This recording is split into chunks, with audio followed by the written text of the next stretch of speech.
Chapter 6, Section 3, Challenges Facing Government Leaders.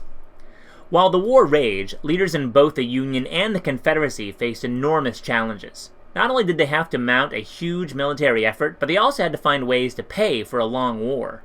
In addition, they had to shore up public support for an increasingly unpopular struggle. Lincoln's Balancing Act. President Lincoln was elected in 1860 without getting a majority of the popular vote. Because his base of support was so thin, he faced daunting political problems as he tried to hold the Union together. His every move was criticized by political opponents and an often hostile press. Early in the war, one of Lincoln's top priorities was to keep the border states of Maryland, Delaware, Kentucky, and Missouri in the Union. Maryland, in particular, was crucial, because it surrounded Washington, D.C. on three sides. At the start of the war, pro-secession mobs attacked a Union regiment as it passed through Baltimore. Lincoln sent in troops and suspended the constitutional right of habeas corpus, the right of a person to appear in court so a judge can determine whether the person is being imprisoned lawfully. Suspending the right allowed the Union to jail suspected opponents without charge and to hold them indefinitely. Lincoln's policy was harsh, but he saw it as necessary to keep Maryland and neighboring Delaware from seceding. The question of emancipation posed even more challenges for Lincoln. Although abolitionists pressured him to end slavery immediately, he resisted for fear of alienating the border states or angering those in the Union who did not support abolition. After it became apparent to him that emancipation was necessary, he waited until he could make his announcement from a position of strength.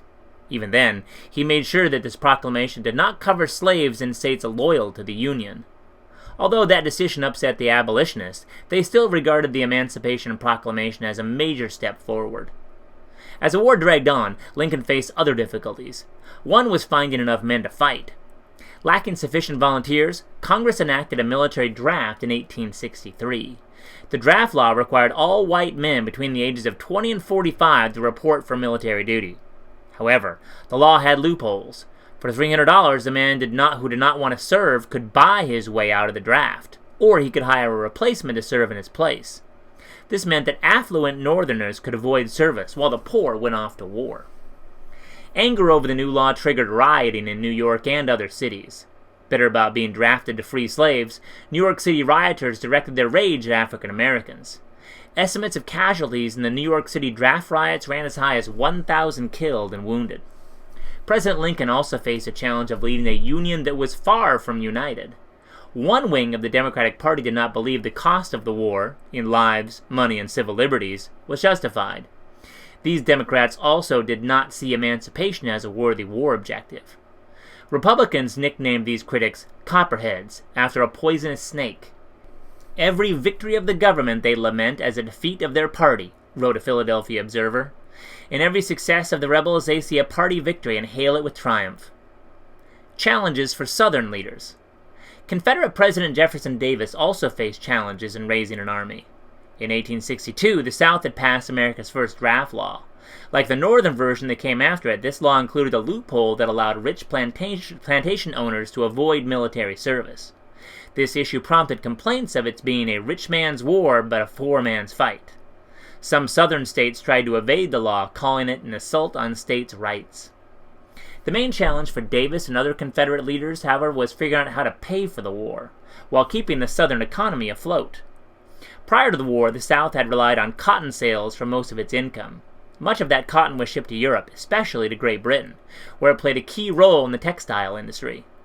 When the war began, the South placed an embargo on cotton exports in an attempt to force Great Britain and other European countries to recognize the Confederacy and assist it with arms and money.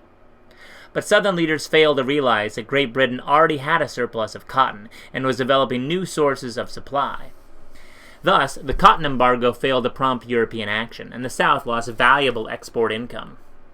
Without income from cotton sales, the South could not import the goods it needed to fight a long war.